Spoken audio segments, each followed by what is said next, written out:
नीतीश कुमार ने मचा दी तहलका। बिहार के राजधानी पटना से भारत की राजधानी दिल्ली तक। अब सोचिए क्यों, कैसे और क्यों हो रहा है यह खेल। अब मैं बता दूं, जातिगत जनगणना से लेकर के और आज चुनावी तक मैं बता रहा हूं कि सारे बहुजन हो रहे हैं एकजुट।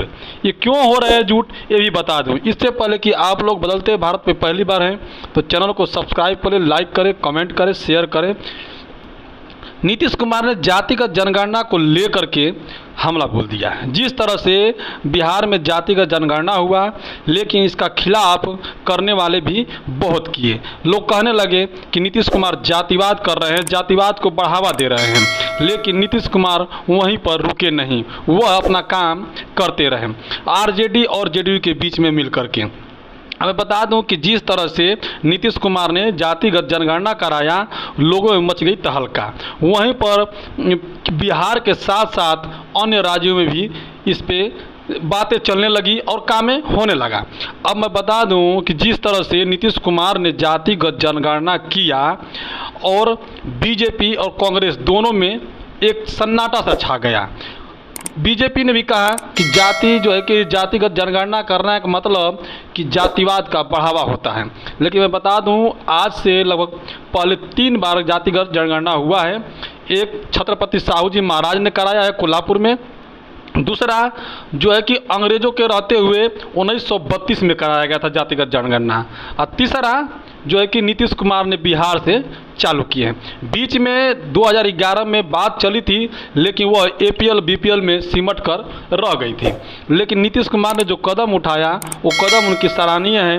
लोग उल्टा सीधा तो कह रहे हैं, मीडिया जो है बदनाम करने में लगी हुई है, जो जातिवादी मीडिया है बदनाम करने में लगी हुई है। लेकिन लालू यादव और नीतीश कुमार की जो जोड़ी है, उन्होंने एक ऐसा कर दिया कि जातिगत जनगणना करा करके बहुजनों को एक प्लेटफार्म पर लाने के लिए मजबूर कर दिया।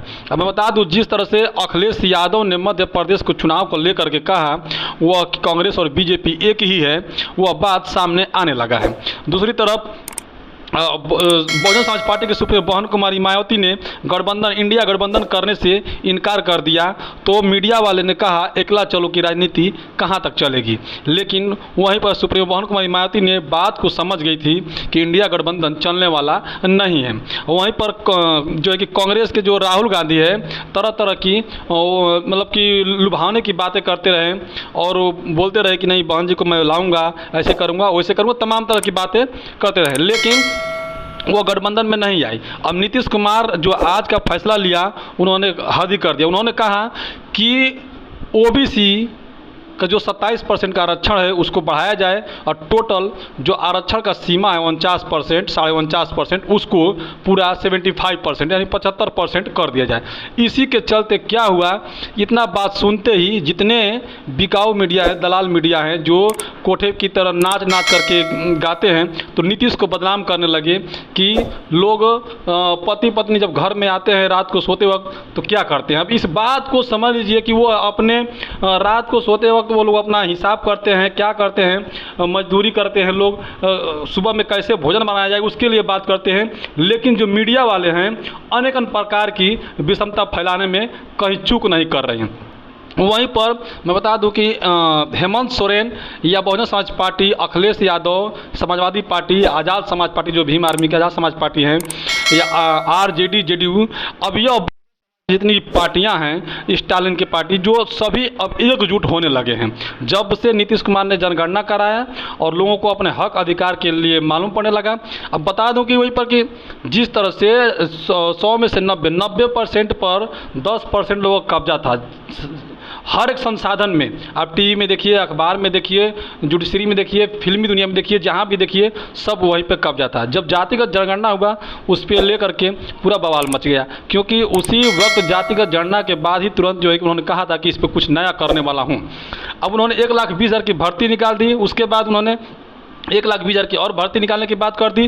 दूसरा आज जो है कि उन्होंने कह दिया कि जो है कि आरक्षण का जो सीमा है जो कोटा है उसको जो 49% से उनको सीधा 75% कर दिया जाए। अब इसी को लेकर पूरा बवाल मच गया है।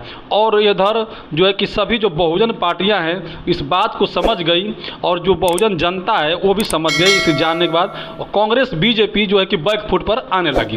कारण क्या है कि जब कांग्रेस की सरकार रहा करती थी तब बीजेपी के लोग कहते थे या बीजेपी कहती थी कि जातिगत जनगणना कराओ, लेकिन करते नहीं थे। वहीं पर जब बीजेपी की सरकार आई तो कांग्रेस ने कहा कि जातिगत जनगणना कराओ, लेकिन आया नहीं।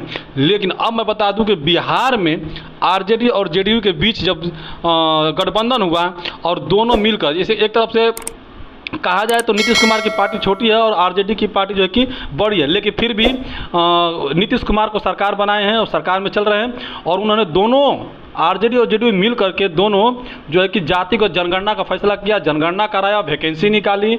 और आज जो है कि उसी वैकेंसी के तौर पर मैं कहूँ या फिर और राजनीतिक दल के या फिर आरक्षण के तौर पर उन्होंने साफ कहा कि 75% भागीदारी की दी जाए, आरक्षण को सुरक्षित किया जाए। अब इसको लेकर के जो है कि बिकाऊ मीडिया जो है कि पूरा सदमे में है।